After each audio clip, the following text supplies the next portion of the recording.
बाल थमाई गई है। इमरान मेरो के महफूज हाथों में सामना करने हैं द बॉस ऑफ टेपॉल खुरम चकवाल। पहला बॉल है, इमरान मेरो अपने बॉलिंग के निशान पर मौजूद है, बॉल को महफूज हाथों में थाम रखा है।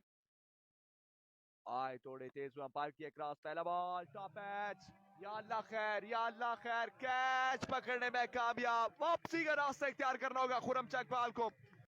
मलक जफरी बोचाल इस वक्त हमारे साथ मौजूद है। खुश आमदीद प्यारे भाई, मोस्ट वेलकम, वेलकम टू सराल क्रिक। अब परफॉर्म कर रहे हैं जैनी फ्रॉम डुडियाल। वन डाउन की पोजीशन भेजा गया अगेंस्ट इमरान मेरो के। वंस अगेन ओवर का तीसरा बॉल है, पेस का इस्तेमाल किया है, ग्राउंड शॉट खेला, रस आएगा एक रस का होगा मजीद। स्ट्राइकिंग एंड पर मौजूद है अगेंस्ट इमरान मेरो के। वंस अगेन ओवर का चौथा बॉल, कदमों का इस्तेमाल, ग्राउंड शॉट खेला, फील्डर मौजूद, फैसल सरकाल कसर, पांचवी बॉल पर छक्का आ चुका है।